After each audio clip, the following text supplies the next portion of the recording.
Wala nang maraming paligoy-ligoy pa, diretso sa punto na. Maiksi lang ang komentaryo, pero diretso sa punto. Maraming kuro-kuro, may tiwali, may totoo. Dito, sa Puntong Diretso Tayo. Punto Diretso. Mga kabunyog, mga kababayan, punto diretso tayo.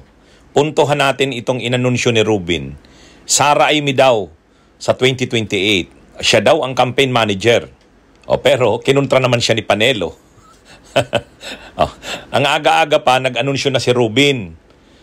Ang tandem daw sa 2028 ng mga Duterte ay Sara at Amy.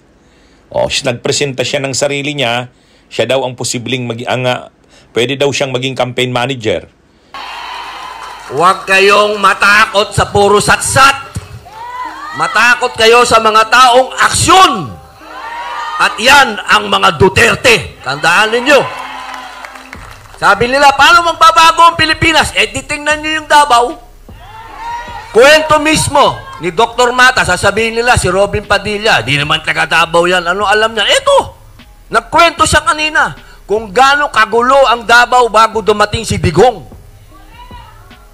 Kung paano si Inday Sara Duterte inayos din ng Davao na baon sa utang, binayaran niya lahat ng utang. Yan si Inday. Kaya sana, pag tinitingnan niyo po ako, tatandaan niyo lagi, si Robin Padilla hindi politiko. Si Robin Padilla sa 2028, campaign manager ako ni Inday Sara Duterte at ni Amy Marcos. At siyempre, ang mga senador nila, Doc Mata, Jimmy Bondok, Atty. Hinlo, at kung sino pa ang pipiliin nila. Tandaan niyo po, ito na yung huli nating pagkakataon. Sana yung mga kamag-anak natin sa Pilipinas, kakausapin niyo sila, hindi tayo pwedeng puro galit. Dadating ang panahon na kayo ay muling susulat sa inyong mga balota. At pagdating nung araw na yan, tandaan po ninyo, yung hope, yung pag-asa.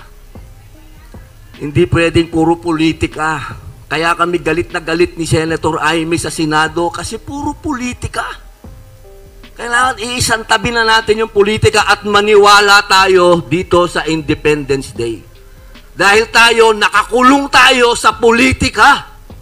Magmula nun, yan ang kalaban natin, politika. Tama si Jimmy Bondok at si Atty. Hinlo at si Doc Mata. Ang kalayaan natin, hindi yung pakikipaglaban sa dayuhan. Ang kalayaan natin dapat sa kahirapan. My goodness gracious, great balls of fire. Tandaan nyo, #1 tayo sa Asia nung araw. Bakit tayo nahuhuli? Naglalakad kami sa airport kanina ni Madam Amy. Ang lungkot-lungkot namin dalawa. Ba't anong nangyari sa atin? Ba't naunahan na tayo ng Malaysia? Ang naglalakad kami dalawa, pabagal kami ng pabagal. Nakatingin kami sa airport. Ano ba nangyari sa atin, ma'am? Kaya, mga kababayan, gusto ko din, papunta dito pare, Jimmy, sabi ko, yung maestro, pare, alam niyo ba yung kanta na to? Pero nung kumanta ka, sabi ko, binulong ko kay Ma'am Amy, hindi na ako kakanta pambihira pala ito. Pambilita pala si Jimmy Pero si Panelo, sabi naman ni Panelo, ay hindi daw siya kumbinsido dyan. Wala daw siyang tiwala kay Amy Marcos. Mas okay pa daw siya, Sara Rubin. Tinawag na balat kayo ni dating Presidential Spokesman Salvador Panelo, si Presidential Sister Senator Amy Marcos. Reaksyon niya yan sa tinutulak ni Senator Robin Padilla na Sara-Amy tandem sa 2028 presidential elections. Ayon kay Panelo, wala siyang tiwala kay Senator Amy.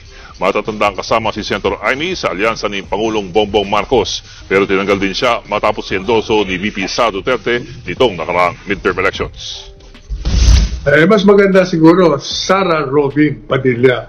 Yung Amy, wala balat kayo kaya hindi ako nagtitiwala doon. Maraming hindi nagtitiwala doon. Balat kayo kasi masyado yun. Yun naman kay Panelo. Sa totoo, yan naman talaga yung yan naman yung nakikita nilang mga tandem. Sara Amy, Sara Robin, mayroon din Sara Bongo. Pero mayroon ding mga DDS na naghahanda sila Bongo. Bongo ang pampresidente nila. Pambato nila sa presidente si Bongo. Kasi naghahanda sila na kung si Sara ay ma-convict sa impeachment, pagkatapos ay madeklarang disqualified para tumakbo sa anumang posisyon, si Bongo ang kanilang gagawing pambato.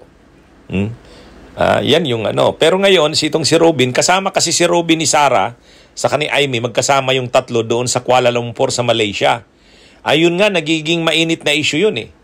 Kasi magkasama yung tatlo, close na close sila, dapat may itong si Aimee at saka si Robin, kung may delikadesa itong dalawang to, dapat iniiwasan nila na masyadong maging close kay Sara sa panahong ito.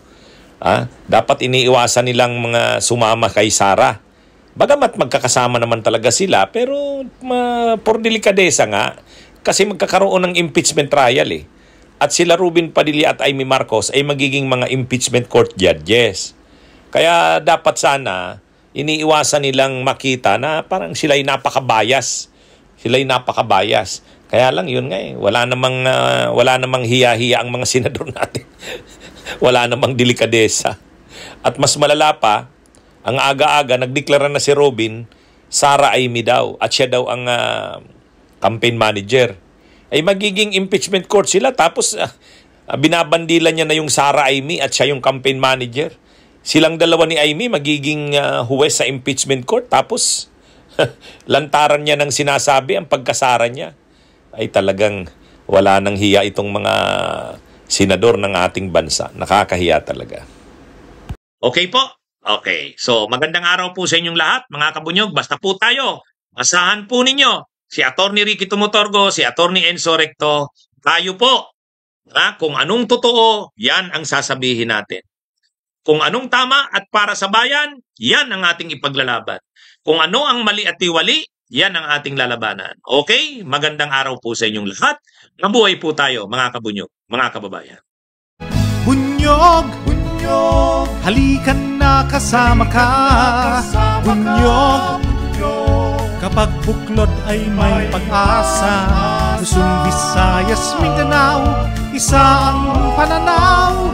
Sa bagong Pilipinas ang bunyog isisigaw.